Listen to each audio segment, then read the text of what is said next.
in-flight safety is being shared, communicated? Yeah, there's a whole variety of techniques to use, provided the safety measures being put forward are clear and unambiguous, and the video is as good, if not better, than some of the other techniques. It's what's appropriate for the situation. So we're comfortable. David Harrison, thank you very much. David Harrison from Civil Aviation Authority. Well, we're coming to the end of the panel. I want to thank our panellists, but also just to share a little bit of feedback if I can. Yes. Is Are it you from okay Point with that? Chev? Because I'm not really... Oh, well, here we go. Something from Point Chev. I've just called in and asked nomads how it's been this weekend. Pretty quiet compared to what was happening daily. Also, he says community patrol and Māori wardens have started coming through. About 14 volunteers signed up after our community meeting. Great. Another good news angle, they'd been struggling to get any volunteers here for years. That is such... See, there's the good side to the story. There's the good side, which it's we want to keep... It's not all about some people terrorising, I think, was that the word? Thank goodness that the poor people of Point Chev can sleep easy tonight. The rest of New Zealand will also be able to sleep knowing that you are safer. We're leading by example, I think. I want to quickly jump in. I thank you, David. On the tax system, we seem to want everything provided, a coherent social system, but someone else to pay for it. These are mutually exclusive. If we want these things, we have to pay for it. And Mark says pensions are taxed. Why? I know, a topic for another day. David Cormack and Wendell Nissen, so are benefits. Thank you both so much for your company. It's been a pleasure. Thank you so much. That's the panel for Monday. Checkpoint with Lisa Owen is next.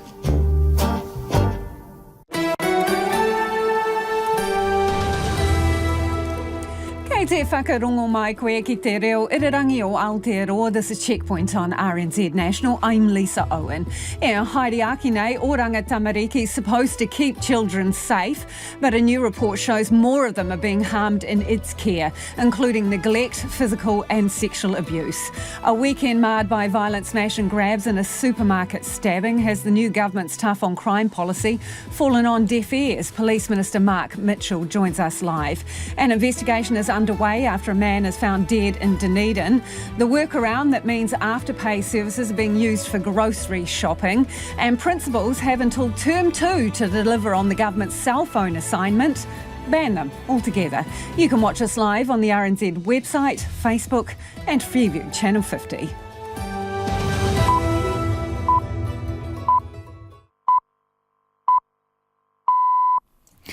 RNZ News at 5 o'clock. Tēnā tātou. I'm Evie Ashton. Wellington's quake-damaged town hall repair job could be a casualty of the city's water leak crisis. Mayor Tory Whānau met with local government minister Simeon Brown at the Beehive this morning to discuss the city's water pipe issues. Nick James reports. The town hall has been closed to the public since 2013 after being deemed earthquake-prone, and a $147 million upgrade is underway. During midday report, Ms Whānau was asked whether she would consider putting off the town hall redevelopment project and other plans like beautification to prioritise pipes. She replied all options were on the table. After seeking further comment, Ms Whānau told RNZ officers are working through options to increase water funding and that they'll be workshopping them on Wednesday. The project includes strengthening and refurbishing the town hall. Simeon Brown is meeting with Upper Hutt Mayor Wayne Guppy this afternoon. Police continue to seek information from the public over the death of an elderly Wellington woman, but say they have positive lines of inquiry. Helen Gregory, who was 79, was found dead at her Kandala property last week. A scene examination continues and officers have been conducting inquiries in the area. Detective Inspector Nick Pritchard says the police don't think there is an ongoing risk to the public. It's now been confirmed a New Zealander died in last week's helicopter crash in Canada. Lewis Ainsworth was working as a guide on board a Northern Escape heli-skiing helicopter when it crashed near the town of Terrace in British Columbia. He was one of 4 people taken to hospital. 3 others died at the scene. The 35-year-old was also the president of the New Zealand Mountain Guides Association. In a statement, Lewis Ainsworth's family, which includes a 10-year-old daughter, says they're heartbroken by his death. The cause of the crash remains unknown and is being investigated by Canadian authorities. A New Zealander working for the UN Refugee Agency for Palestinians says having countries suspend funding will be devastating. 10 countries have paused funding for the agency, UNRWA, following Israel's accusations that some of its staff were involved in the deadly October the 7th Hamas attacks. But New Zealander Hector Sharp says the UNRWA is the only organisation with the ability to deliver the kind of aid needed in Gaza. We've been doing this for 75 years, so we're quite good at it. And in Gaza, we have nearly 2 million people of the 2.3 million residents completely dependent on UNRWA for their daily shelter, food and survival. MFAT says New Zealand contributes $1 million a year towards UNRWA, but the situation will be reassessed prior to payment. A Morrinsville osteopath has been deregistered after indecently assaulting a patient by penetrating her vagina with his fingers during treatment. The Health Practitioners Disciplinary Tribunal last year found Dr. Joseph Crozier guilty of professional misconduct. He penetrated the female patient's vagina without consent and made sexual comments about her genitals and underwear during medical treatment. The patient's child was also in the room.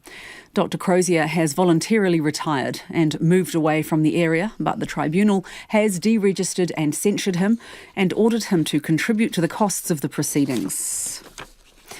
And a Ngātea pensioner who climbed Taranaki Maunga to mark his 90th birthday says he's brushed up okay after his 12-hour adventure. David Baker is believed to be the oldest individual to have ever scaled the 2,581-metre volcano.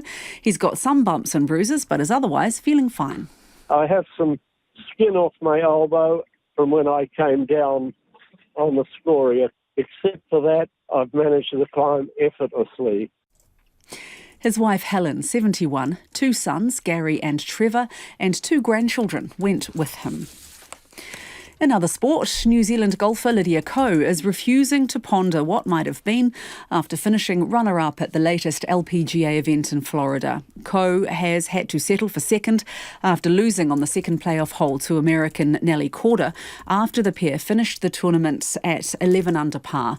Had Ko won, it would have been her 20th career LPGA victory and qualified her for the Hall of Fame. I played really well, if I go down the hole of saying, those shots that maybe if I did that a little better, then it's just endless. So, good to be able to finish, win last week and then finish second this week. Silver Ferns coach Dame Nolene Taurua has a big decision to make about her coaching future after New Zealand finished third at netball's Nations Cup in Leeds this morning. The Silver Ferns clinched a 62-57 win over Uganda to seal third, with Australia beating England 69-49 in the final. Dame Nolene is contracted to the end of February and must now decide whether she wants to continue. I don't think it's about this as such. It's what's best for the Silver Ferns and, am I the right person? And in American football, the Kansas City Chiefs will play in the Super Bowl for a 4th time in 5 years after beating the Baltimore Ravens 17-10 in the NFL's Conference Championships. The defending champs will play the San Francisco 49ers, who beat the Detroit Lions 34-31 to secure the other finals berth. The final will be in Las Vegas in 2 weeks' time. That's the news. New Zealand First defends its stance on the Treaty of Waitangi. The notion that any single principle in the treaty overwhelms democracy is something that we are antithetical to. A Wellington council backs the introduction of water meters. It might be the case that central government, as it did with fluoridation, has to actually step in and mandate water meters. And the Manu World Champs kick off in Wellington. Felt like an Olympic diving event. Only difference was they were trying to make the biggest splash, not the least. Dive right in. Morning Report, weekdays from 6 on RNZ National. You are with Lisa Owen next on Checkpoint. Right now, the short forecast from Met Service to midnight Tuesday for Northland. Scattered heavy showers and possible thunderstorms clearing this evening. Mainly fine tomorrow, but isolated afternoon and evening showers. Auckland to Taumarunui and Taupo, including Bay of Plenty. Mainly fine. However, isolated showers in the afternoons and evenings, a few of which could be heavy, with possible thunderstorms in the east today. Gisborne and Hawke's Bay, scattered showers, turning to rain this evening with heavy falls possible from Wairoa northwards. Taranaki and from Taihape to Wellington, also Wairarapa. Cloudy periods, isolated showers for Taihape, Wairarapa and Wellington. Nelson, Buller and Westland, fine weather. Marlborough, Canterbury and Otago, Southland and Fiordland, fine today. A few showers spreading north tomorrow afternoon and evening. And for Kohu, Chatham Islands, periods of rain clearing this evening but returning tomorrow evening. The time is 7 minutes past 5. I'll have traffic news and headlines for you at 20 past 5. Nā mihi Evie, tēnā koutou katoa, no mai haere mai ki Checkpoint I tēnei rā, ko Lisa Owen tēnei. Tonight, more children than ever are being harmed under the watch of Oranga Tamariki, the very agency supposed to protect them. Not good enough, says the Children's Minister. We'll have more on that shortly. But first, a series of violent smash and grabs at a jewellery store chain, including one in the Police Minister's electorate, and a stabbing at an Auckland supermarket marred the weekend. In two separate incidents, robbers armed with hammers cracked their way into display cabinets in Michael Hill stores in Tauranga and Silverdale. Meanwhile, residents in the Auckland suburb of Point Chevalier have been told not to expect more officers on the beat, despite problems with public drinking, intimidating behaviour and theft in the shopping centre. The coalition government has promised an extra 500 frontline police officers within 2 years. And in December, Police Minister Mark Mitchell told the Commissioner he expects a back-to-the-basics approach with more officers on the beat. The Minister joins us now. Kia ora, Minister. Kia ora, Lisa. So has National's tough on crime policy not reached the people it should most, the offenders? Well, I think the last couple of days, of course, has been awful when you look at the attack on the Michael Hill Jewellers in Tauranga, in my own patch here at our Silverdale Mall.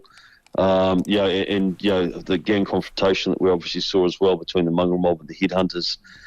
All it does is highlight that we've got a big job ahead of us, and we're committed to making sure that we start to get us back on track and returning to be the safest country of the world instead of being one where we've seen lawlessness get out of control over the last 6 years. But it's a big job. So that's a great sentiment, Minister, but what's the actual plan? Well, the plans, in the first 100 days, we've got some very tough legislation being introduced into Parliament that's going to start to give the police additional tools to clamp down and get on top of the gangs. I had a meeting last week in terms of our youth military academy that we're establishing to get the worst youth offenders off the streets and into the academy, so the community's safer and we can start. When will that be up and running, Minister, the youth academy? Well, as soon as we can, but there's a fair bit of work to do around that, but we're prioritising it. We're going to deliver it as quickly as we can.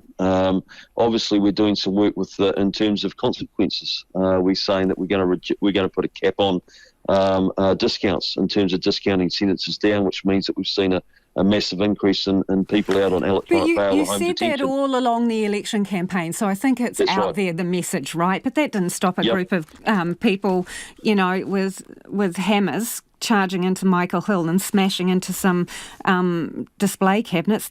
They don't seem to care.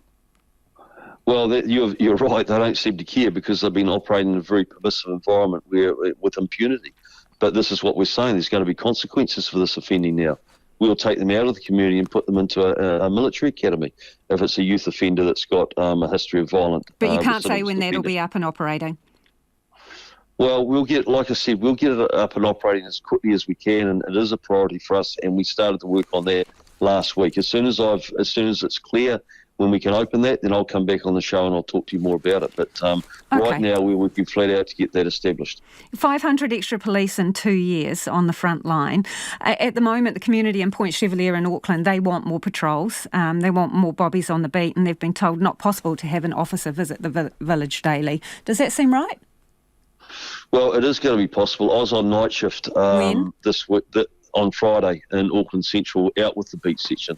They're doing an outstanding job. I've made it very clear to the Commissioner the expectation, like you said in your opening comments, back to basics, more police out on the beat, more people, more police visible in the community. But where are they coming from, Minister, and when will they be on the ground in places like this community who say they're having problems? That's up to the Commissioner, but I will tell you this.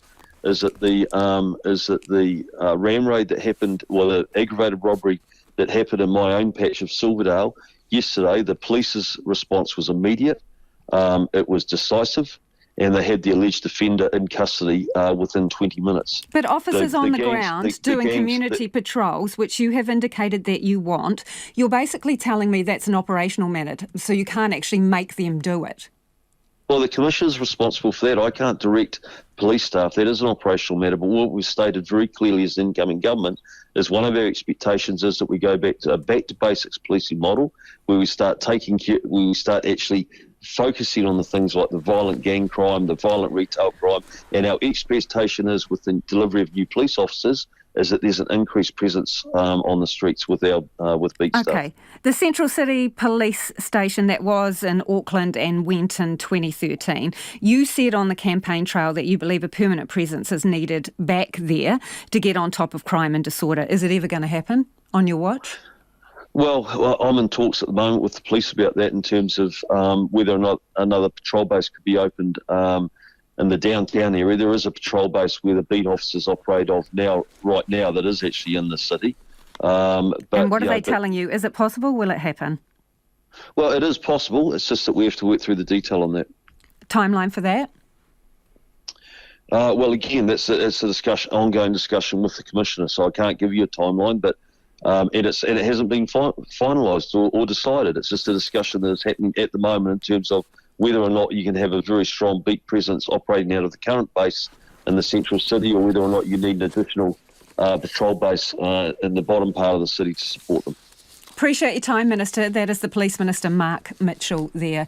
2101 on text. Interested in your thoughts on that. Do we need more officers on the beat in shopping centres, suburban areas, Auckland City or anywhere else where we're having problems? 2101 or tweet us at Checkpoint RNZ. Kia amo tonu mai. Do stay with us. You're listening to Checkpoint on RNZ National. Police are asking the public for help after a man was found dead at a Dunedin property this morning. Emergency services were called to the scene in Hillary Street in Lytton at around 9 a.m. The person's death is being treated as unexplained, and police are asking anyone with information to contact them. Our reporter Tess Brunton is outside the scene and joins us now. Kia ora, Tess. What do you know about what happened? Kia ora. So the police have been rather tight-lipped about what led to a major call-out this morning in Lytton. So we have a cordon in place and numerous police vehicles that are currently here. The police are calling it a sudden death and say they don't believe there's any ongoing risk to the public. I've seen scene photographers come through as well as crime scene investigators, but at the moment we don't have a lot of details about exactly what's occurred here today. And the situation right where you are at the crime scene, what's going on there now? So I am on Hillary Street and currently outside the cordon where there is a police officer and has been throughout the day. There are multiple police cars currently there, as well as a large inflatable tent that is on Hillary Street in between the cordon. There's multiple police cars that have been moving through, and some have also been coming through as plain clothes or unmarked cars as well. And Tess, what are people in the neighbourhood saying? Well, Lytton residents have described it as a quiet neighbourhood with young families and only really the occasional burnout to disturb the peace. A lot of residents that I've spoken to have said that they found out that there was an issue when they went out to take their bins, and instead of finding a quiet street, they found police and a cordon in place. So a lot of surprise, a lot of shock, but so far no one I've spoken to has heard anything suspicious or unusual. And what are police saying about how the public can help? So police are asking anyone with information or who may have seen something unusual since yesterday on Hillary Street to contact them. Thank you for that, Tess. That is our reporter Tess Brunton in Dunedin. Some shoppers struggling to cover their grocery bills have found a workaround that's let them use buy now, pay later services to cover food and other essentials at stores that don't actually offer the payment service. The likes of Afterpay, Lay-Buy and Zip Pay allow people to buy goods or services now but pay for them later in a series of instalments over several weeks. Unlike credit cards, there's no interest, but people can be charged late fees if they default. Sandy Fage is the manager of the Whanganui Budget Advisory Service and joins us now. Kia ora, Sandy. Good evening. How is this working? How are they getting around the system as such? So my understanding is that this is the hack that people have discovered is around purchasing gift cards like Prezi cards for one product and then going online and actually swapping it for a supermarket voucher. So they are using their buy now, pay later to buy one product, swapping it for another, and essentially they are still going to have to pay the buy now, pay later. And the issue is that they can't. Right, so it is a way of getting access to supermarket chains and other stores that don't actually offer buy now, pay later services. Yes, correct. Yeah. So at the moment, originally I did a bit of a investigation around Mad Butchers last year, so they were offering it, and that was when we first discovered that people were using it and not being able to make the repayments. Since then, you've got the Zip, which is at the Warehouse, and Warehouse are offering a lot more food products. So what is your... Sorry. Sorry to interrupt, Sandy, but I'm wondering, can you be specific about what your concern is here? Because the argument for these services is that you're not getting charged interest like a credit card. So, it's a better service for customers. So what is your concern, particularly around it being used for essential things like food? Well, the concern is that people have to use it for food. That is the major concern, is the cost of living crisis crunch is making people, putting people in a position where they cannot afford to just go to the supermarket and pay for their groceries. They're having to essentially put it on credit. What we're seeing is that the buy now, pay later, when the products came into New Zealand, were not covered by the CCCFA or the changes that were made to that Act. There was a lot of changes made over 2019 to 2023, and they don't cover, those changes are around about affordability assessment. So a lender must ensure that a person can afford to repay, so that doesn't apply to buy now, pay later. We actually did quite a bit of lobbying with Minister David Clark. I've just found out that Minister Bailey has indicated that he is concerned and he will be looking into the issue. However, it's going to take time, and in the meanwhile, we've got people who are essentially finding out about these hacks because that knowledge is being shared quite rapidly around the country at the moment. So the perpetual problem is that people are not able to make the payments. I have got an example of a client who, she is essentially using all the local food security providers in Whanganui to get food because she doesn't have enough money in her budget after she's paid her basics and her 6 buy now, pay later accounts. So Sandy, talk to us about that, because it's not just getting one sort of extension of credit, is it? Tell us what's happening. It's multiple. So we've got multiple providers, and people can go to each one of those providers because there is no cross-referencing, I suppose you would say, between the providers. There's no requirement for that. Centrex, who's one of New Zealand's credit reporting agency, they have listened to some of the concerns that have been raised, and they are offering to buy now, pay later providers a thing called PayWatch, where the lender can notify the Centrex of a default, and other lenders can actually see that on the credit history, which is kind of a good thing. But the credit history is not relevant to a person's current financial situation, so it doesn't show their current affordability, and That's what you're worried about. Appreciate that, Sandy. Thank you for joining us. That is Sandy Fage, who is the manager of the Whanganui Budget Advisory Service. Interested in your thoughts on that one. If you are using those buy now, pay later services to enable you to get groceries, we'd like to hear from you. 2101 on text.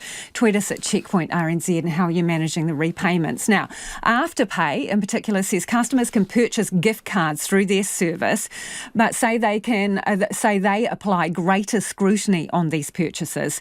There are limitations on which customers can purchase gift cards based on a number of factors, including time with Afterpay, repayment history and more. It says its last earnings report shows the majority of customers use Buy Now, Pay Later safely and effectively, with 95% of all instalments paid on time and 98% of all purchases incurring no late fees.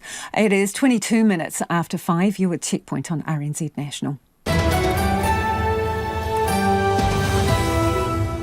Homai o whakaaro, we would love your feedback on anything you've heard on the program this evening. Do get in touch about Buy Now, Pay Later services and them being used, a sort of workaround there to use them to go to the supermarket. What do you make of that? Should that be the case? And also police on the beat. Do we need more of them? Are you confident that we're going to get them under the new government? 2101 on text. You can tweet us at Checkpoint RNZ. It's time for the headlines now. Ko ewe anō tēnei. Police Minister Mark Mitchell has told Checkpoint the government is committed to a back-to-basics model for policing, but he was unable to say when tougher measures will come in. Mr Mitchell was speaking after violent smash and grabs at Michael Hill jewellery stores in Tauranga and Silverdale this weekend and a stabbing at an Auckland supermarket. Police say they're treating the death of a man in a Dunedin property this morning as unexplained. Emergency services were called to the Hillary Street site in Liberton at around 9 a.m. Meanwhile, police investigating the death of a 79-year-old Wellington woman last week say there are positive lines of inquiry. Helen Gregory was found dead at her Kandala property. Police don't think there is an ongoing risk to the public. The family of a New Zealander who died in last week's helicopter crash in Canada say they're devastated. Lewis Ainsworth, who was president of the New Zealand Mountain Guides Association, was working as a guide on a Northern Escape heli-skiing helicopter which crashed in British Columbia. He was one of 4 people taken to hospital. 3 others died at the scene. The cause of the crash remains unknown. And more than a week after it ran out of electricity after landing on the moon, Japan's SLIM spacecraft has regained power. The Japan Aerospace Exploration Agency says the failure was caused by the lander's solar panels being at the wrong angle. Those are the headlines. Looking at traffic in Canterbury, State Highway 1 is currently closed to northbound traffic between Parr Road and Rangiora Woodend Road. Delays are present throughout the area. Follow directions from emergency services on site and allow additional time for travels north of Kaiapoi this evening. Our next traffic news and headlines are at 22:06. Kia ora rā e ho. Kiwi golfer Lydia Ko was part of a thrilling finish in the LPGA tournament in Florida this morning. Ko and American Nelly Korda went to a sudden death playoff, but Ko fell just short of a 20th career title. Joining me now is sports reporter Jonty Tyne. So close, and the Hall of Fame, so close. So close, but didn't quite get the cigar today. So, as you said, her quest to enter the Hall of Fame will have to wait just a little bit longer, Lisa. It was an incredibly dramatic end to the tournament. Ko was tied with American Nelly Korda at 11 under after the 4th round. So it went to sudden death, but Ko was ultimately beaten on the second extra hole, which she bogeyed and Korda parred. On the first playoff hole, Ko was outdriven and then went into the hospitality area with her second shot. The ball actually landed right next to the bouquet of flowers that they had laid out for the winners. But she did manage to recover and force a second hole, but a 3-putt bogey on that one unfortunately cost her the win. But still a great result for Ko after a really poor season last year. And of course it included a sensational shot on the 17th. It was her second on the par 5. She managed to avoid the water, curl it in, and landed in within a foot of the hole. So she spoke to reporters afterwards about what they called a Hall of Fame worthy shot. To be honest, I thinned it a little bit.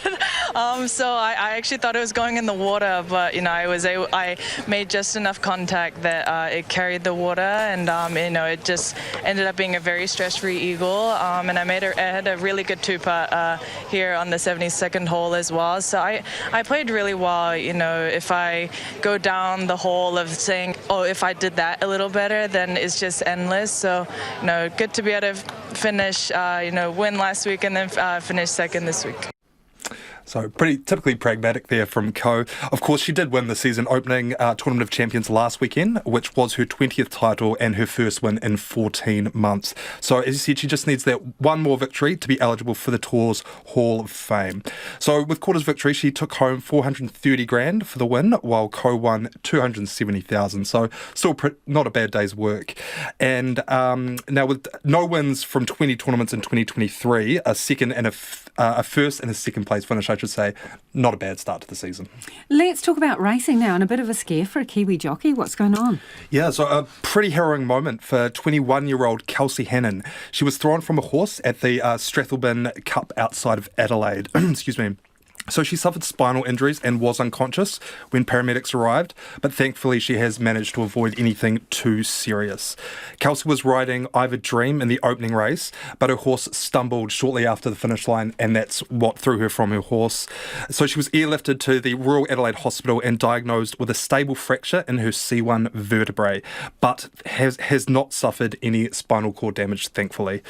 They did induce a coma, but she's now awake, and she's written on social media, "Hey everyone, thank you for all the messages. I'm awake now. Could have been a lot worse. Appreciate all the love." I have a dream that her horse was found to have some lacerations, so she will undergo some veterinary care. A spokesperson said that they anticipate Hannah will be released within the next 24 hours. But unfortunately, she's only just recovered from another injury. She had spent 10 weeks on the sidelines after breaking her jaw while also riding. So we certainly wish Kelsey all the best in this latest recovery. That's pretty brutal, Jonty. Thank you for that. That is Jonty Dine, our sports reporter. The clock's ticking for schools to introduce cell phone bans by the start of term 2, but it is an assignment one principal's dreading. The national government's banning cell phones in schools to help lift educational achievement and expects students' phones to be off and away, including during breaks. But it's up to schools to decide how to practically enforce the ban. There are exemptions for students or those who need their phones for health purposes or learning needs. We're joined now by Rangiora High School Principal Bruce Kearney. Hi, Bruce. Kia ora, how you doing? I'm doing well. What's your plan? What's your cell phone plan? That is a great question, to be honest with you. I'm just a little bit stunned from being back at work for the first day.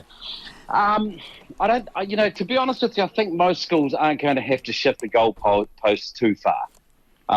You'll find that most schools already have policies around cell phones, and they're not to be used during class time.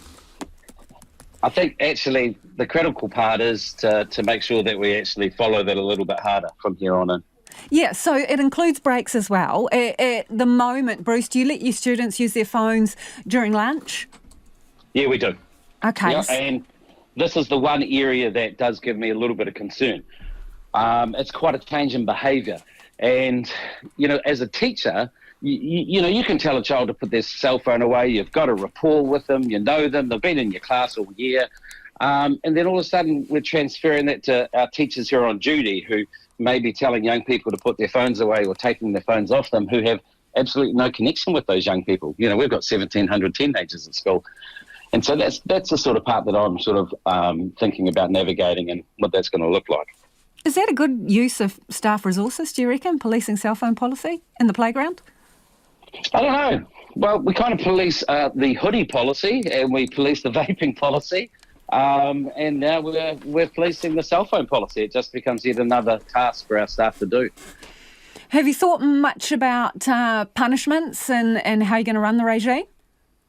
Okay, so that's a really good question, because I'm not going to actually implement this until term 2. I know there's an expectation that it gets done now. We'll start shifting some mindsets, but we've got to talk to our community, we've got to talk to our board, we've got to talk to our teachers, and we've got to talk to our students and just get the feel for it. I'm certainly of the mindset that I really don't want to be seeing young people sent to the board, suspended or stood down because they've been using a cell phone. So we're going to have a look at that and come up with a plan on what happens.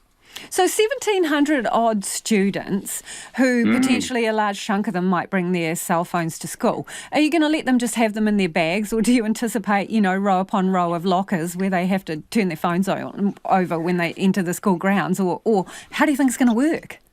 Can you imagine that? How crazy is that, eh? If we had 1,700 students going through our front office handing over their cell phones, they wouldn't get into class till lunchtime.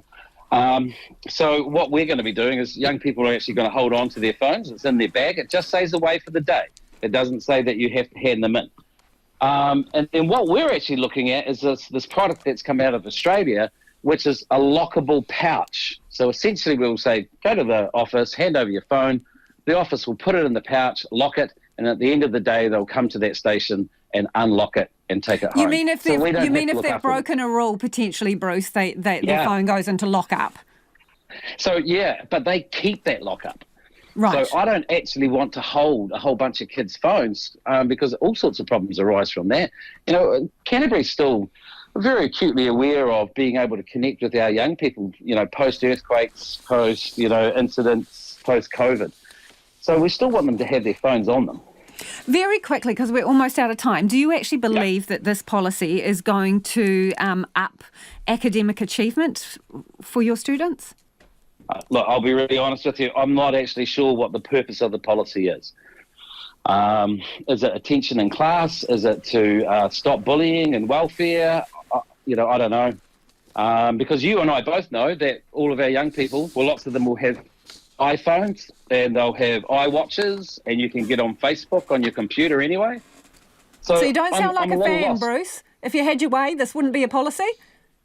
No, I'm okay with cell phones being banned. I just want to know that they're doing it for the right purpose.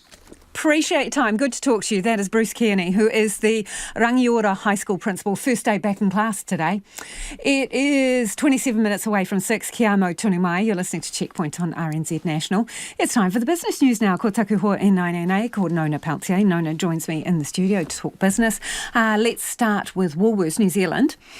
It is expecting to see a large drop in the first half profit and is also taking a big write-down on its assets. What's going on there? Because everyone's sort of, growling about the price of groceries. Well, the price of groceries apparently doesn't add up for them. No, maybe not as much as people might think. Woolworths...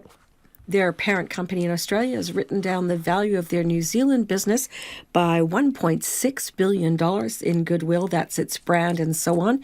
And as well, it says it's going to be a 42% drop in net profit for the...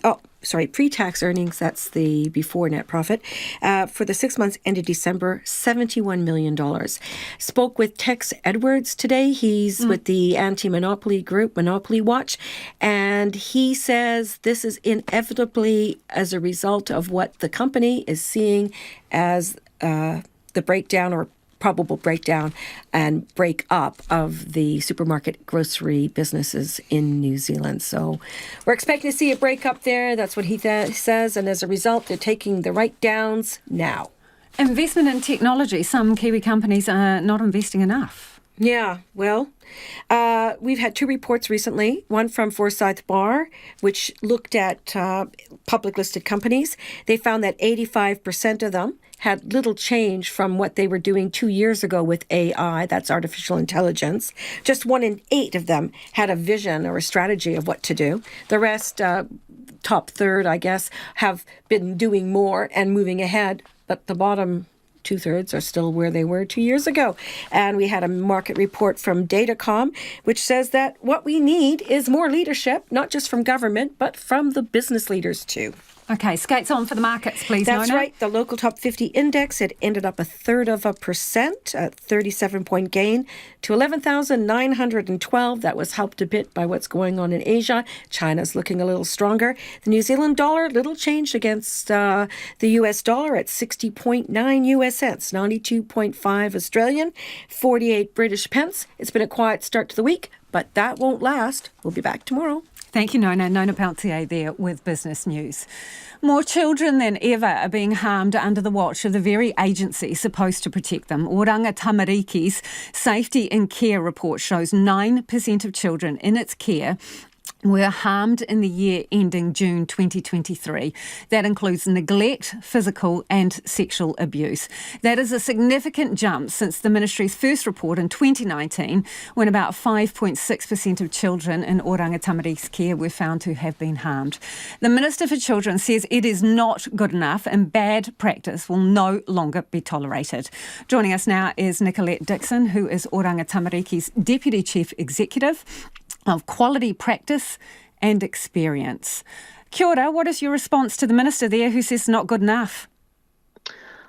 Kia ora, Lisa. We would agree that it's not good enough when children are harmed in care. We take that incredibly seriously.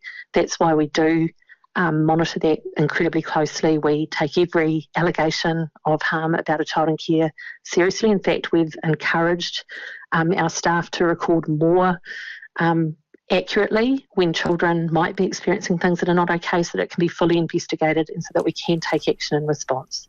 If you care so much, why aren't you doing better? It's getting worse. Well, when we look at the data, absolutely agree that the numbers of children here being harmed is unacceptable, and each event of harm is something that should not be happening for a child in care.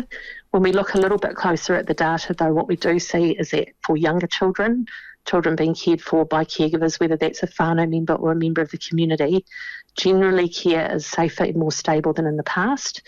We have a particular area of focus, which the report makes very clear, about making sure that we are providing all the support necessary when a child returns home. And obviously there's particular work that's needed in our residences. Nicolette, I'm going to read you an extract from the report. It says, we saw cases of children and young people requiring medical treatment, including hospital visits in the care and protection residences, and injuries that ranged from being knocked unconscious to bleeding lips and noses. Many of the assaults within the youth justice residences were also serious and included young people being assaulted by groups of other young people at times, and assaults that included the use of instruments such as chairs. We did see that some young people experienced multiple assaults on several occasions over time. That's horrendous. It is horrendous, and it's absolutely unacceptable. And we know that... But that's just words, Nicolette. There's been so many reports into Oranga Tamariki, and every time someone from the agency says, it's horrible, it's terrible, and then it just keeps happening. Mm. Well, what we are doing is, as I said, we're reporting more of that harm. So one of the things that we know from children in care is they talk about harm and care being terrible, but actually talking to someone and having somebody not believe what's happening to them is even worse. So we are absolutely determined that that won't happen. So every time a child is harmed, we will record that as a report of concern. We will ensure it's investigated. We've got senior staff who look at that investigation to make sure the right actions are taken. At a broader level, we know, and we've been very open, that what's happening in our residences is not okay. Things need to change there. The previous police commissioners, the work that Mike Bush did last year has made that abundantly clear again. And since then, he and the residents team and our leadership team have been working incredibly hard to address the issues he's found in the review, by increasing training for staff, by providing stronger leadership, by addressing the physical environment in residences, but potentially, well, actually more importantly than all of that, by working with our community partners to find alternatives so young people don't end up in residences in the first place. Nicolette, how many of your staff harmed children in your care? Well, the report found around 40 findings in this period. So that's Sorry, what just to be clear, there were 40 instances where children were harmed by the people you employ. Mm. Yes, that's correct. That's what we found. Why and are that's they not in acceptable. why are they in your employ? How did they become employed by you? Are you not doing sufficient checking? Well, the first thing I want to say is that the vast majority of our staff are absolutely committed to the wellbeing of children and young people, work incredibly hard to meet their needs, to keep them safe and to provide great care, as do our caregivers.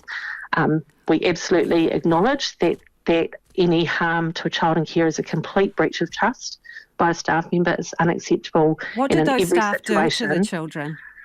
Well, and all the types of there's a broad range of harm that's reflected in these reports in terms of, and if we look at just physical abuse, that can range from serious assaults, which we do make referrals of those matters to police, But in some cases, it might also be rough handling, inappropriate physical restraint, none of which is acceptable, but there is a bit of a range of different types of harm that is represented in these findings. Do any of those staff implicated in those 40 incidents where children were harmed, do any of them still work for you? Well, what I can say is that every time there's an incident of harm by a staff member, there's an appropriate process that's followed, and in some cases that will result in staff no longer working for us. Yeah, but that doesn't answer my question. So in these incidences where you have accepted, by the very nature of the admissions made in this report, that staff harmed children in your care, surely none of them should continue working for you? Well, in each situation, there will be an appropriate process of investigating those circumstances, and the appropriate action will be taken in relation to the staff member.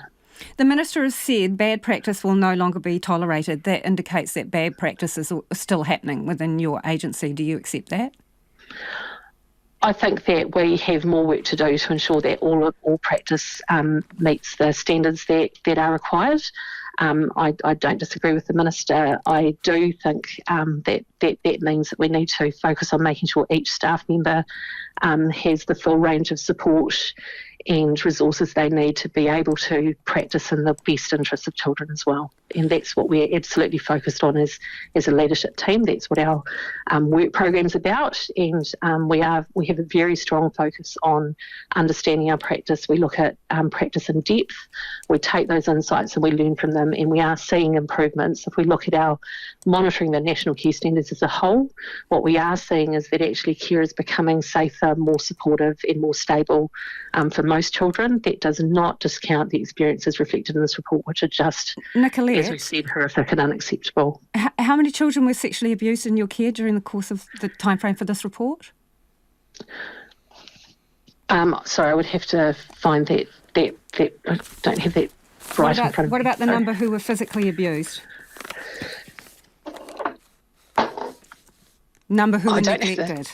Well, they're high findings. They're findings, they're publicly reported in our report, and each incident has been looked at by a senior staff member to understand exactly what's happening. But as the Deputy Chief Executive of Quality, Practice and Experiences, you can't tell me you don't know how many kids have experienced sexual abuse in your care in that year. Well, we do know, and that's why it's publicly reported. That's why it's publicly reported today. I don't have the number exactly in my head, and I apologise for that. But that is why we've publicly reported on those things, and we've been doing that for 5 years. We absolutely recognise the importance of being accountable for every single finding of harm. That's why a senior person looks at every single one of those investigations, and that's why we've been reporting on these findings for the last 5 years, because we know how important it is to be accountable about these findings. Appreciate your time this evening. That is Nicolette Dixon, who is Oranga Tamariki's Deputy Chief Executive of Quality, Practice and Experience. 67 children neglected, 95 sexually abused, 439 physically and 294 emotionally abused during the course of the period that the report covered. It is almost 6:15. You're with Checkpoint on RNZ National. Homai o whakaaro, we would love your feedback on anything you've heard on the programme this evening. Text us on 2101, tweet us at Checkpoint RNZ, or you can email checkpoint@rnz.co.nz. It's time for the headlines now. Anaya Evi, mena pitipita kōrero. Police Minister Mark Mitchell says a military academy for young offenders is a government priority, but couldn't give any time frame as to when it might be up and running. Mr Mitchell also told Checkpoint that while the number of beat cops is an operational matter, he's made it clear to the Commissioner he wants an increased police presence on the streets. 5 people have died in crashes in the South Island in the past 24 hours. 1 person died in a single car crash on the west coast yesterday afternoon. 2 people died in a smash on Sunday evening in North Canterbury, and 2 people died in a crash near Oamadu this morning. Police are urging drivers to take care. A 66-year-old man has appeared in the Hamilton District Court, charged with arson after a house fire in Whangamata last night. Police say a 72-year-old woman was trapped inside the burning building on Hauturu Street and escaped through a bathroom window with the help of neighbours.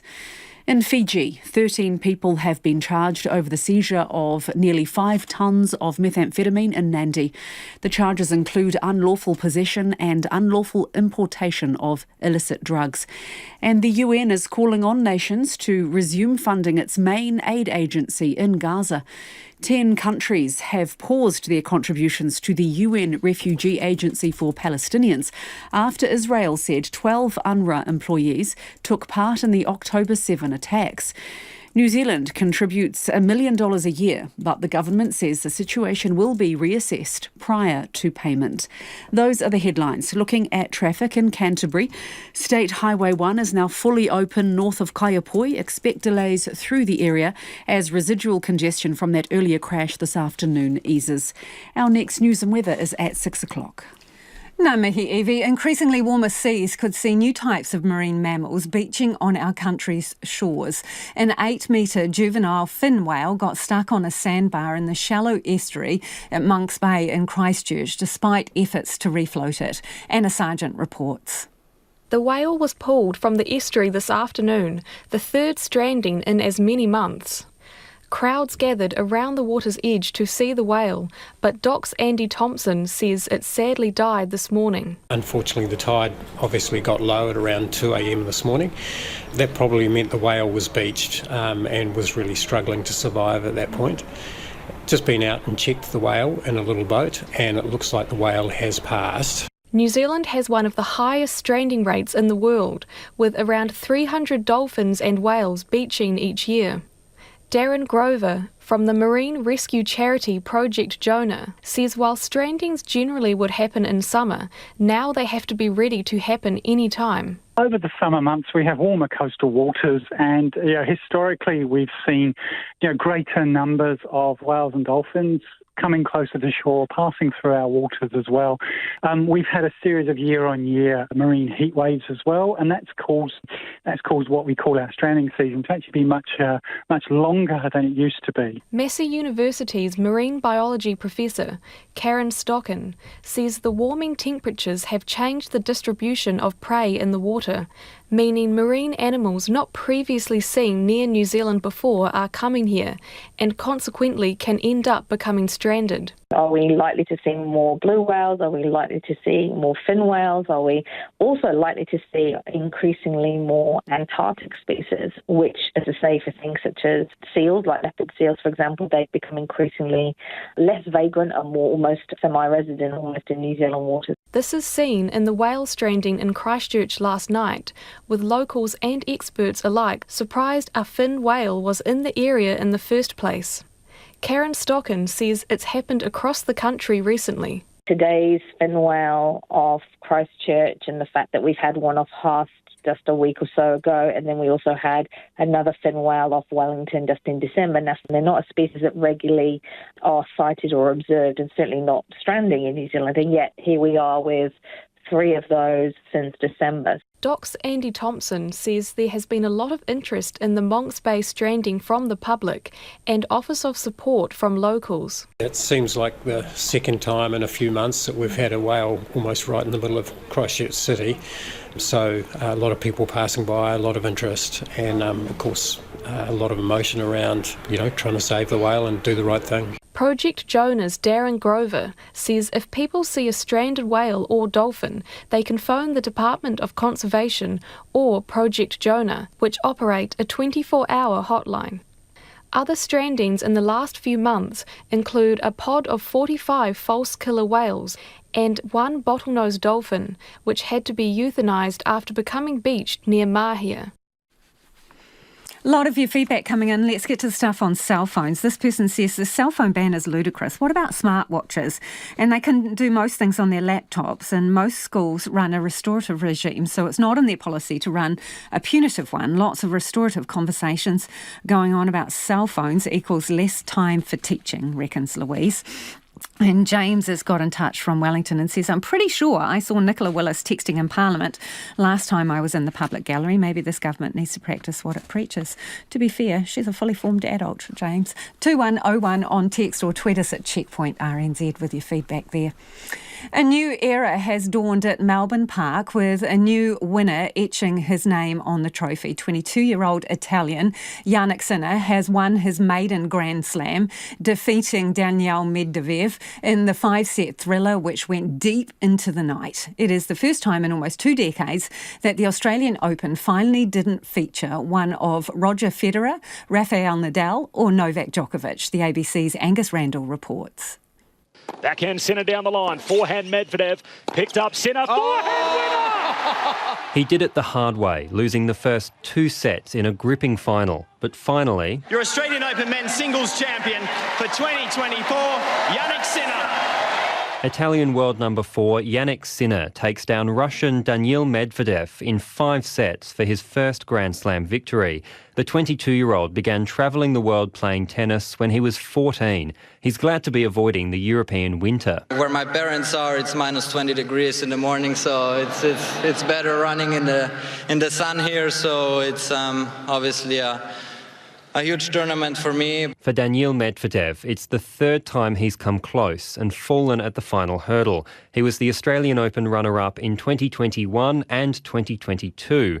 He spent more than 24 hours on the court across the tournament, with most of his games going to 5 sets. It's been honestly amazing 2 weeks. It always hurts to lose in the final, but probably being in the final is better than losing before. Since 2005, not to feature at least one of the 3 stars who've dominated men's tennis for 20 years, Roger Federer, Rafael Nadal and Novak Djokovic. Federer has retired, Nadal was injured before the tournament began, and Djokovic fell to Yannick Sinner in the semi-final. Australian coach Darren Cahill has led Leighton Hewitt, Andre Agassi and Simona Halep to number 1. He's been working with Yannick Sinner since 2022. He says the young players on the tour are pushing each other further. They all desire it, they all want it, and if they see one of their compatriots or someone of their generation having success, absolutely.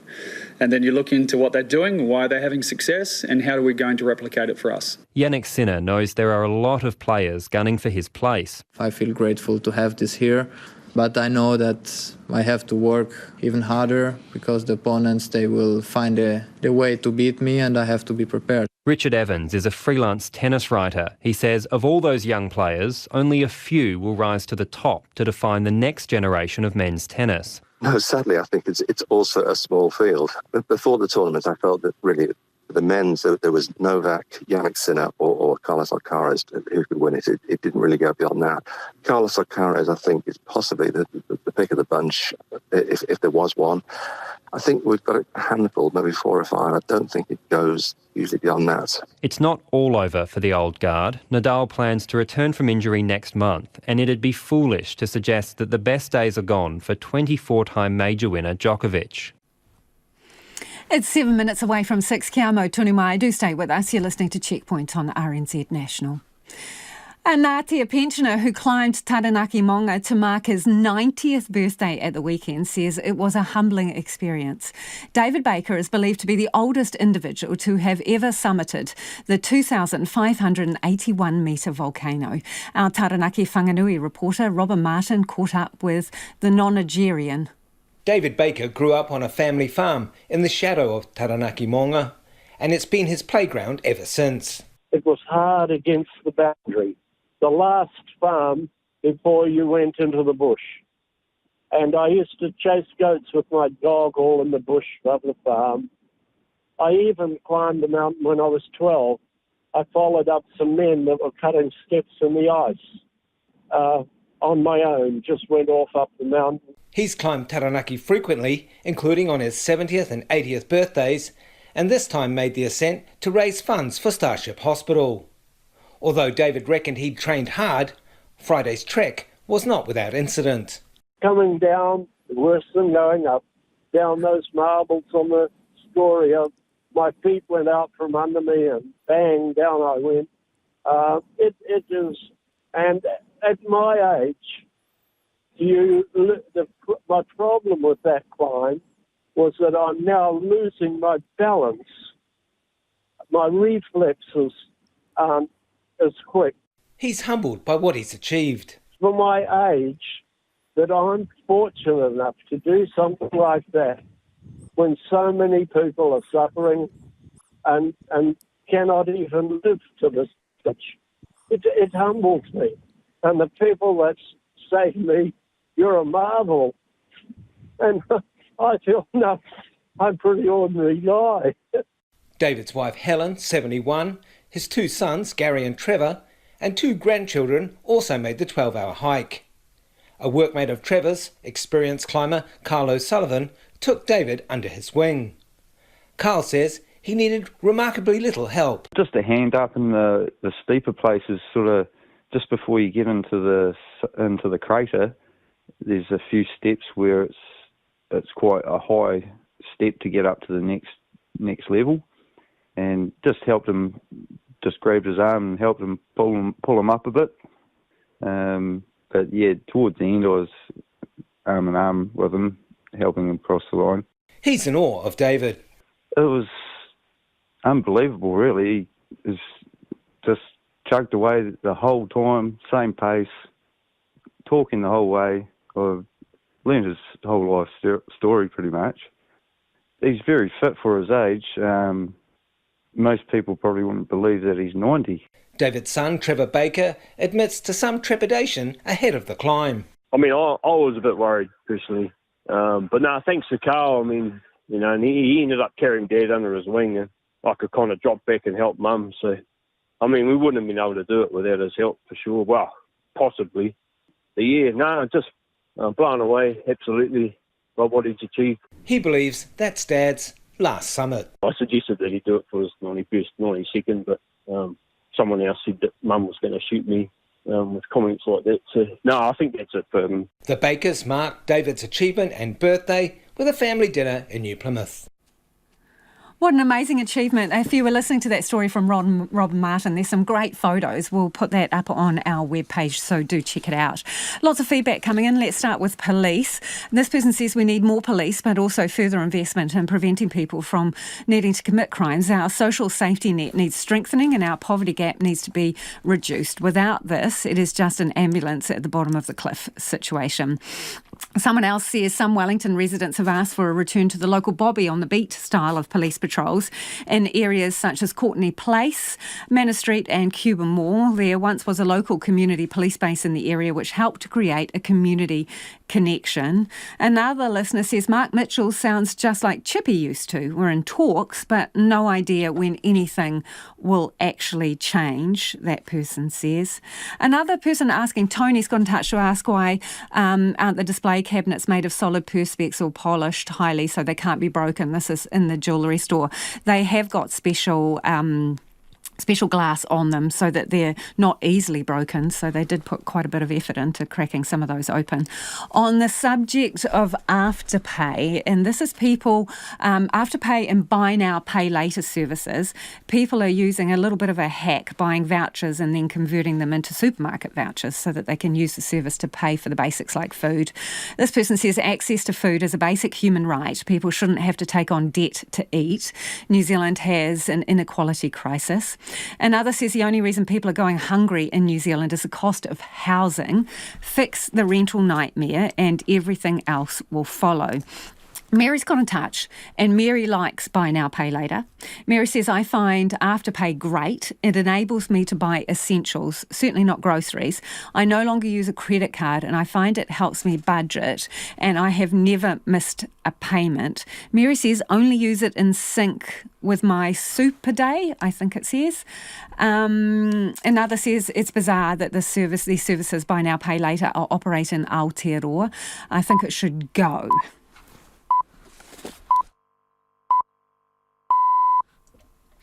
RNZ News at 6 o'clock. Tēnā tātou. I'm Evie Ashton. More children than ever are being harmed under the watch of the agency supposed to protect them. Oranga Tamariki's Safety and Care report shows 9% of children in its care were harmed in the year ending June 2023. That includes neglect, physical and sexual abuse. That's a significant jump since the ministry first reported in 2019, when about 5.6% of children in OT's care were found to have been harmed. Oranga Tamariki's spokesperson, Nicolette Dixon, told Checkpoint she agrees the numbers are terrible and more needs to be done. By increasing training for staff, by providing stronger leadership, by addressing the physical environment and residences, or actually more importantly than all of that, by working with our community partners to find alternatives so young people don't end up in residences in the first place. The Minister for Oranga Tamariki says the increase in the number of children harmed in state care is unacceptable. Karen Chaw says more older children are being harmed, as well as those who are returned to their parents. She says she won't tolerate bad practice at the agency and is committed to providing better staff, training and resources. The Police Minister says a youth military academy will be running as soon as possible. There's been 2 violent smash and grabs at Michael Hill stores in Tauranga and Silverdale and a stabbing at an Auckland supermarket over the weekend. The Minister, Mark Mitchell, has told Checkpoint that setting up an academy for young offenders is a priority, but he couldn't give any time frame as to when that might happen. He says the number of police on the beat is an operational matter, but he's made it clear to the Police Commissioner he wants an increased presence on the streets. Mark Mitchell says the police response to the Silverdale theft, which was in his own electorate, was immediate. A New Zealander has died following a helicopter accident in Canada last month. Lewis Ainsworth was working as a guide on board a Northern Escape heli-skiing helicopter when it crashed near the town of Terrace in British Columbia. Chris Sesford reports.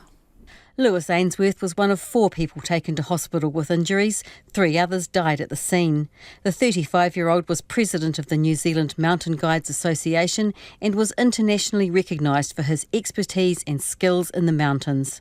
Lewis Ainsworth had worked as a mountain guide for Alpine Guides Aoraki Mount Cook and was part of the Mount Cook search and rescue team. His family, which includes a 10-year-old daughter, says they're heartbroken by his death. The cause of the crash is being investigated by Canadian authorities. Wellington's mayor says all options are open in tackling the city's water leak crisis, including the project to restore the quake-damaged town hall. Mayor Tory Whānau met with local government minister Simeon Brown at the Beehive this morning to discuss the city's water pipe issues. During midday report, Ms Whānau was asked whether she would consider putting off the town hall redevelopment project and other plans like beautification to prioritise pipes. She replied all options were on the table. The town hall has been closed to the public in 2013 after being deemed earthquake prone, and a $147 million upgrade is underway. Dunedin residents say they're shocked. A man was found dead at a property in their neighbourhood this morning. Emergency services were called to the scene on Hillary Street in Liberton at around 9 o'clock. Tess Brunton was at the scene. A large inflatable tent sits on Hillary Street behind a manned police cordon. The police say the death is being treated as unexplained, but they don't believe there's any ongoing safety risk to the public. Residents say it's a quiet neighbourhood with young families. Some discovered something had happened when they put out their bins this morning and found a police cordon. Anyone with information or who may have seen anything unusual on Hillary Street since yesterday is encouraged to contact the police. 2 fishers have been winched to safety after they became trapped on rocks at a Port Waikato beach. Surf lifeguards say the men were distressed, facing large swells and an incoming tide at Sunset Beach at 10:30 this morning. 2 lifeguards tried to reach them in a rescue vessel, but the conditions were too rough. Surf Lifesaving says one of the lifeguards then swam to the rocks to help the men as conditions worsened. Auckland Westpac rescue helicopter winched the men to safety. Israel says negotiations in Paris to secure a truce and the release of hostages held by Hamas have been constructive, but significant gaps still remain. Israel, the United States, Egypt and Qatar also discussed a permanent resolution to the conflict. The BBC's Lise Doucette outlines what the parties want. Israel hopes all of the remaining hostages, around 130, in exchange for what Hamas wants is all the prisoners in Israeli jails, all for all. That's not going to happen. We understand that one of the gaps is around how long a truce would have to happen to have prisoners released. There was an estimate it could take 2 months. And the son of a Ngātea pensioner who climbed Taranaki Maunga to mark his 90th birthday at the weekend says it will be his father's last ascent of the volcano. David Baker is believed to be the oldest individual to have ever scaled the 2,581-metre volcano. Trevor Baker says his father made some noise about wanting to extend his record, but enough is enough. I suggested that he do it for his 91st, 92nd, but someone else said that Mum was going to shoot me. With comments like that. So, no, I think that's it for him. David Baker's wife Helen, who is 71, 2 sons and 2 grandchildren, climbed with him. That's the news. Pacific Waves. Bringing Kiribati back into the forum. Diving into the big stories of the region. They are an instrument of the Constitution of Fiji. And shining a light on issues affecting Pacific peoples in Aotearoa and around the world. Being able to go out into different places and areas that share special connections with our community was really special. We tala noa to Pacific leaders, newsmakers, experts and commentators and bring you up-to-date coverage from our dedicated RNZ Pacific team and talented correspondents on the ground in the region. Pacific Waves at 8:15 weeknights on RNZ National. You are back on Checkpoint next with Lisa Owen. Right now, the short forecast from Met Service to midnight Tuesday. For Northland, scattered heavy showers and possible thunderstorms clearing this evening. Mainly fine tomorrow, but isolated afternoon and evening showers. Auckland to Taumarunui and Taupo, including Bay of Plenty. Mainly fine, isolated showers in the afternoons and evenings, a few of which could be heavy, with possible thunderstorms in the east today. Gisborne and Hawke's Bay, scattered showers, turning to rain this evening with heavy falls possible from Wairoa northwards. Taranaki and from Taihape to Wellington, also for Wairarapa. Cloudy periods, isolated showers for Taihape, Wairarapa and Wellington. Nelson, Bulla and Westland, fine weather is forecast for you. Marlborough, Canterbury and Otago, Southland and Fiordland, fine today. A few showers spreading north tomorrow afternoon and evening. And for Rekohu, Chatham Islands, periods of rain clearing this evening but returning tomorrow evening. It's coming up to 6:08. I'll have news headlines for you at 6:30. Ngā mihi, Evie. Returning to our earlier story about the latest Oranga Tamariki report on the safety of children in care. According to the report, 9% of children in Oranga Tamariki care were harmed in the year ending June 2023. The Minister for Children says it's not good enough, while the Children and Young People's Commission says it's very concerning to see incidences of physical, emotional and sexual harm increasing despite fewer children being in care. Joining me now is Dr. Claire Ahmed, who is the Chief Children's Commissioner at the Commission, Mana Mokopuna. Kia ora. Kia ora, Lisa. Why is it that you think more children are being harmed in care than previously? Well, firstly, so I just want to start by acknowledging that these statistics, we need to recognise that behind every single one of them is an individual child or young person, and it's simply not good enough that we have 9% of children and young people in care experiencing harm. The reasons why that is happening, those reasons are complex. We know that for children who go into the state care system in the first place, it's usually because they have experienced trauma in their lives. And so the fact that we are seeing some of them experiencing further harm once they go into the state care system, that's utterly unacceptable. I really want to ensure that we are understanding the reasons why these things are happening. Absolutely acknowledge that it is complex, as I said. So, for example, we can see in these statistics an increase in the number of young people who are experiencing harm in the residences run by Oranga Tamariki, experiencing harm that is perpetrated perhaps by another young person. that in itself points to the fact that we need to remember that these are young people with complex needs who have experienced trauma. We need to be ensuring that we're doing better for them and providing with them with therapeutic and wraparound care so that they aren't harming others. And also in this report as well, we see an increase in the number of young people experiencing harm when they have gone back into the care of their own family or whānau out of Oranga Tamariki care. We know that right now there's not enough attention being put on ensuring that families and whānau are able to support their young people once they come home from care and whilst they continue to remain under the official care of Oranga Tamariki. Just to pick up on that point, so that is Oranga Tamariki's responsibility, is it not? Screening where these children go and determining whether placements are appropriate.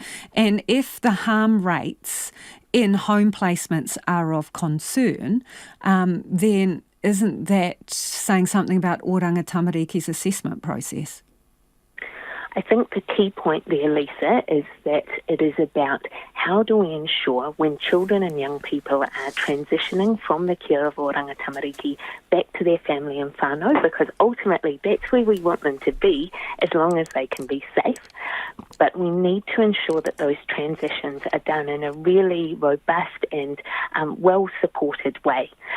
So, for example, if I can give you a practical example, what we need to ensure is that every time a young person is transitioning back to their family or whānau, that there's a really clear plan that supports that transition to be successful.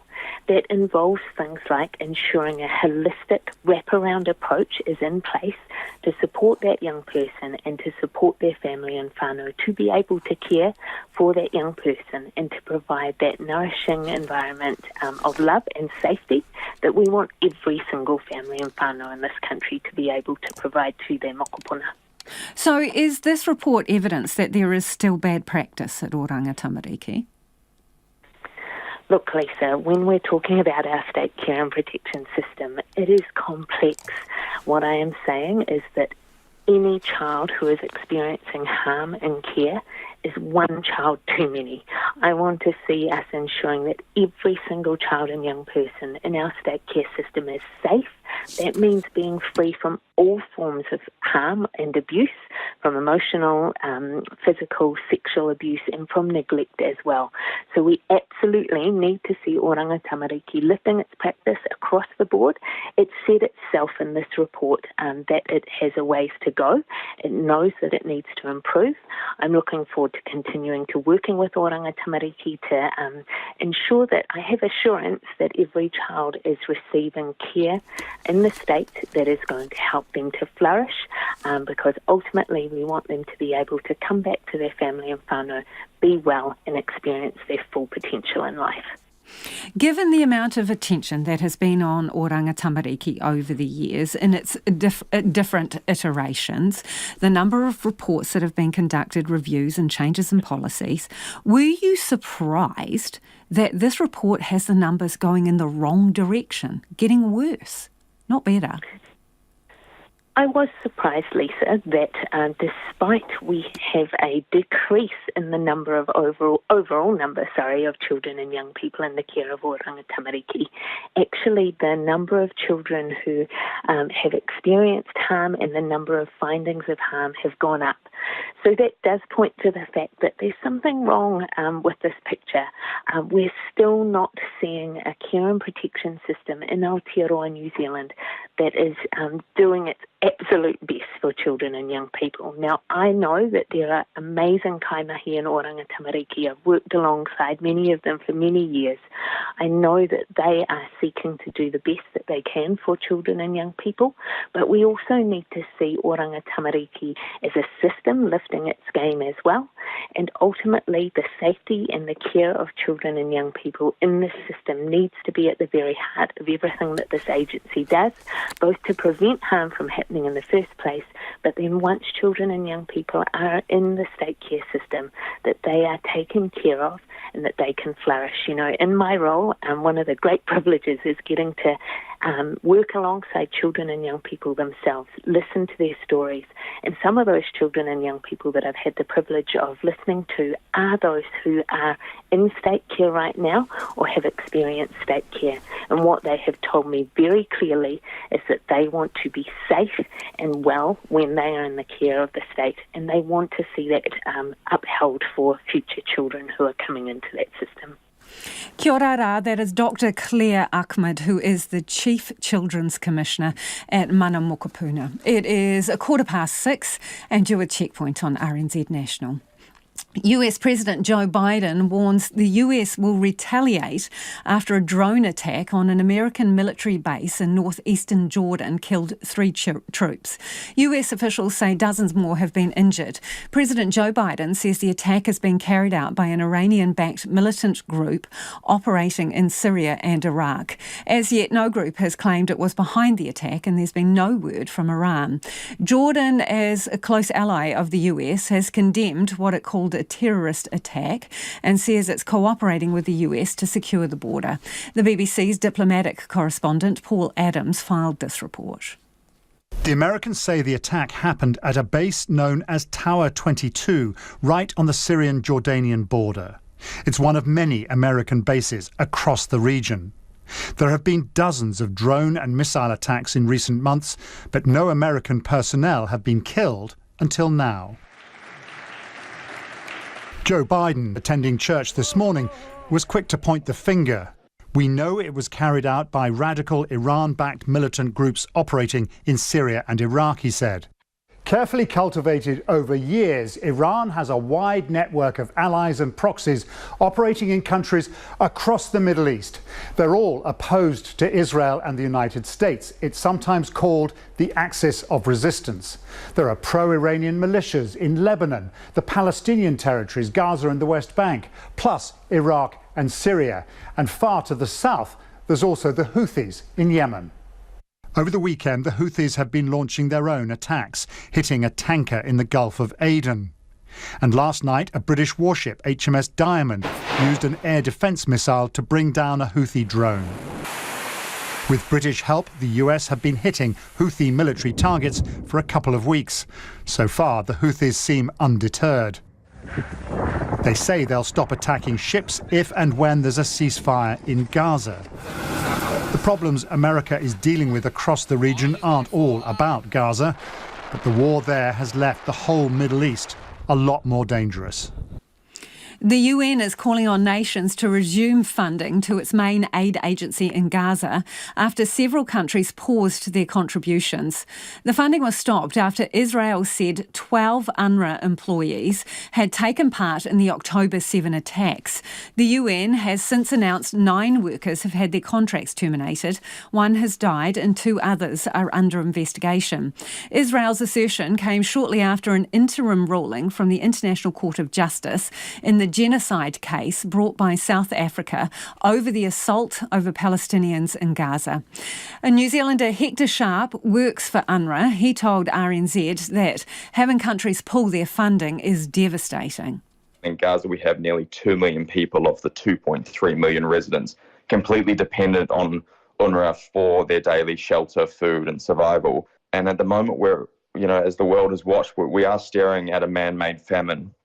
With most parents skipping meals to feed their children. So this loss of funding comes at a time where UNRWA is a lifeline for millions of people. In a statement, the Ministry of Foreign Affairs and Trade says New Zealand is planning a contribution this year, but the situation is always assessed before payments are made. For the latest on the situation in Gaza, here's the ABC's Alexandra Humphreys. In Gaza City, flour is precious. Palestinians scramble to get hold of enough to feed their families. The sacks are too heavy for many to carry. We went to the Kuwaiti roundabout to get flour and thank God we managed to get 1 bag, but we struggled in heavy rain. Some people were killed. May God have mercy on them. We struggled a lot, but thank God we managed to get 1 bag of flour and we're leaving. There's not enough for everyone. A quarter of Gaza's population is starving, according to the United Nations. For God's sake, we need to eat. Our children are dying of hunger. What's happening to us? God will take his vengeance. Outside of Gaza, debate rages over the future of funding for the main humanitarian agency there, the United Nations Relief and Works Agency for Palestinian Refugees. 9 countries have paused funding for the agency, including the United States and Australia, after Israel claimed a dozen of UNRWA's employees participated in the October 7 attacks. UNRWA employs about 13,000 people in Gaza to provide food, housing and other essential services to residents. It also supports Palestinian refugee populations in Lebanon, Jordan, Syria and the West Bank. So this has major implications for around 5.6 million Palestinians who are deemed to be refugees. Helen Clark is the former Prime Minister of New Zealand and previously served as head of the United Nations Development Programme. She argues the response is, quote, completely disproportionate. Oh, I think it really collectively punishes Palestinians. You know, they're desperate for relief. The International Court of Justice at The Hague was clear that relief needed to get through. And then suddenly you have a range of Western countries suspending funding for the main organisation that distributes the aid. Mark Regev is a senior advisor to Israeli Prime Minister Benjamin Netanyahu. This is an organisation that works hand in glove with Hamas. Maybe they don't have a choice because Hamas is controlling a very autocratic regime, and if you want to work in Gaza, maybe you have to. The aid continues to go into Gaza, but maybe the people delivering the aid should be humanitarian organisations not tainted by terrorism. UNRWA says it's taken immediate action, terminating the contracts of 9 staff and pledging an investigation. Chris Gunnis is the organisation's former chief spokesperson. Make no mistake, this suspension of Australian aid is punishing some of the most vulnerable and fragile human beings on this planet today. Just days ago, the International Court of Justice issued an interim ruling on the genocide case brought by South Africa, finding that some of South Africa's assertions were plausible. It's also imposed several conditions: that Israel take all measures to prevent genocide in Gaza and avoid killing or causing physical or psychological harm to Palestinians. It stopped short of ordering a ceasefire. UNRWA says its aid delivery will end next month if funding isn't restored. In Turkey, a man has been killed in a shooting at a Catholic church in Istanbul. 2 masked attackers struck during morning mass. Turkey's Interior Minister says that both have now been arrested. The BBC's Orla Guerin has more from Istanbul. 2 attackers in masks captured on CCTV walking casually towards the church. A man enters, the gunmen follow and appear to target him. The congregation ducking for cover. The victim had intended to become a Christian, according to a relative, but was not baptised yet. Police move in to seal off the streets around the 19th century church as a manhunt gets underway. A morning mass here became a scene of terror. Police are still here and there is a real sense of shock in the community. Local officials and government ministers have rushed to condemn the attack. The local mayor told us there was no tension in the area between different religions. The church doors are always wide open, said Shukru Genç, even during Mass. Muslims visit the church as well as Christians. From time to time, you see the priest having tea in someone's house. And from the Vatican, a message of support from Pope Francis. I send my sympathy to the congregation of the Church of Santa Maria, he said, which suffered an armed attack during Mass. The motive for the attack is unclear, but churches in this overwhelmingly Muslim country have been targeted in the past. To the United States now, where an 18th century painting has been found after going missing more than 50 years ago. However, its journey back to its rightful owners sounds like it has come straight out of a crime novel. KUTV news reporter Paul Nelson has the details. Salt Lake-based art appraiser Emily Stauffer was approached by the family of a Washington County man who passed away in 2020. They wanted to know how much a painting in his estate was worth. When I saw it, certainly appeared to be an 18th century painting. It was a well-done painting. She saw it look eerily similar to a painting by John Opie called The Schoolmistress, made in 1784. She reached out to art expert Viv Hendra in England, who told her there was a flyer saying the painting was stolen in 1969. The gentleman I was speaking to in London was quite afraid for my safety the minute the mob entered the picture. According to FBI Special Agent Gary France, the painting was owned by Dr. Francis Wood of New Jersey. They believe that then State Senator Anthony Imperial orchestrated the theft in the 60s, but it ended up in the Florida home of convicted mobster Joseph Covello. As part of a RICO investigation on the East Coast by the FBI, he was in the process of selling his home and his assets, and a good faith purchaser bought his home with the painting included. That purchaser moved the painting to St. George and likely had no idea it was stolen. The painting has since been shipped to Dr. Wood in New Jersey, where it belongs. So many decades had passed that everyone involved in their family thought that this would never be recovered ever. West Indian cricketers are in celebration mode after their test side scored one of its greatest upsets in Brisbane last night. The inexperienced side took on the world champions on Australian soil and won the thrilling contest by just 8 runs. The ABC's David Sparks has more. Shamar Joseph around the wicket trying to get this last wicket. He bowls now and he bowled it! He's won! They've won! Shamar Joseph has knocked the stump out of the ground. It was a win for the ages, and one young champion stood out. Shamar Joseph in his second test, tearing through the Australian batting lineup to take 7 wickets. Joseph in outside edge, taken a second slip, and Shamar Joseph's got 3. Shamar Joseph around the wicket, bowls Alex Carey. Here comes Shamar, bowls short, and he's hit this in the air. He should be caught on the offside. He's out. What a performance. And in Shamar Joseph's hometown, the small community of Barakara in Guyana, the win sparked early morning celebrations. This morning, about 5 o'clock, through the village, we heard screaming. So we wanted to know what was wrong, and that was screaming from residents saying, Shamar, bring West Indies to victory. Aisha Amsterdam was Joseph's primary school teacher in Barakara.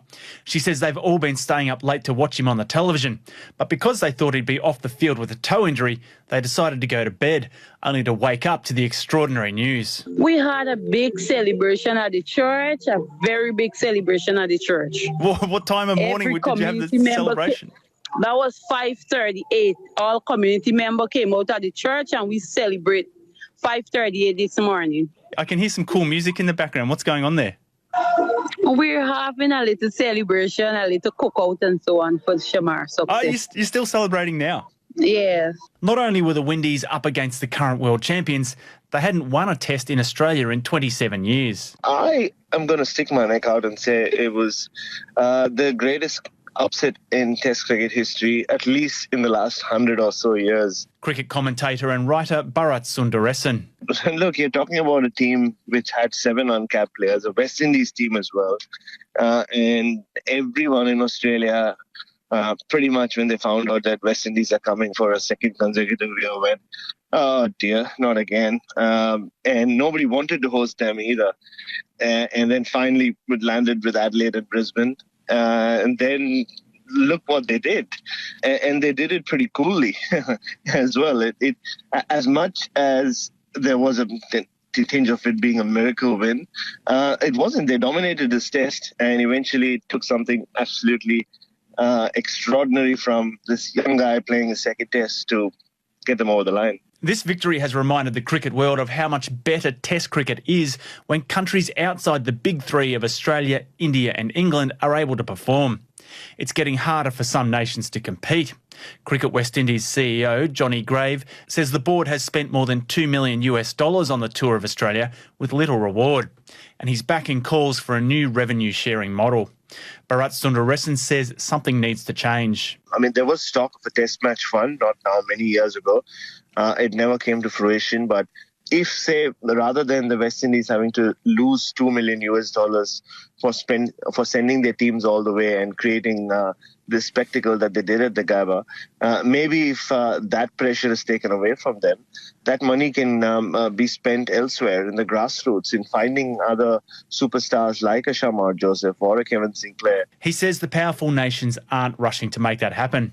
But for now, it's worth just taking this opportunity to savour an unlikely victory. Oh, one of the great moments in the history of West Indies cricket here at the Gabba.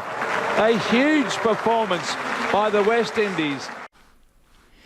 And that is about all we have time for. The Late News team's going to keep you updated throughout the night. Ko te kaupapa tuatahi a pōpō tomorrow from 5 a.m.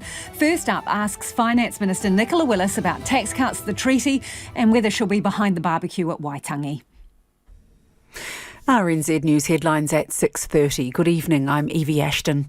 Oranga Tamariki's latest report shows 519 children in care, 9% of the total, experienced an incident of harm in the year to June. This includes neglect, physical and sexual abuse. Minister for Children, Karen Chaw, says bad practice won't be tolerated. Police Minister Mark Mitchell says he's made it clear to the Police Commissioner that he wants more officers on the streets. An internationally recognised New Zealand mountain guide was among 4 people who died after last week's helicopter crash in Canada. And Wellington's mayor says all options are open in tackling the city's water leak crisis, including the $147 million town hall restoration. Those are the headlines. Our next news and weather is at 7. Last time on First Up, we learned you're never too old to play pickleball. I've had 5 operations on my knees. I'm waiting for a heart valve replacement, and I've got degeneration of the spine, and I still play. And the City of Sales celebrates Anniversary Day with the annual regatta. We've got tugboat racing, we've got classic launches, we've